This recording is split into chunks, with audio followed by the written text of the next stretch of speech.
Welcome to Tenor Tech, where I solve the problems you didn't even know you had. In this video, I will show how to make Bloom Band full guide. Gather fabric, elastic, needle, thread, scissors, pins, and a measuring tape, and set up a clean workspace. Measure head circumference and add a comfortable allowance before cutting fabric strips. Choose colors and patterns that complement each other, and pre-iron fabric for smoother folding and more precise stitching during assembly. Fold each fabric strip carefully to define the petal shapes and secure folds with pins as you go. Keep petals consistent by using a simple cardboard template for repetitive cuts and measurements.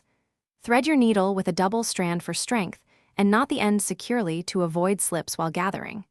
Stay patient and tidy during prep, as neat pieces make assembly faster and result in a polished bloom band. Start by gathering the base of each petal with a tight running stitch and pull to form a small bloom cluster. Arrange clusters along the elastic band, spacing them evenly to balance the final look, and tack each cluster down with secure stitches. Trim any loose threads and test the band on a mannequin or yourself for fit and comfort. Make small adjustments to spacing or fullness until the bloom band sits beautifully. Thanks for watching. Subscribe to keep your life in tune.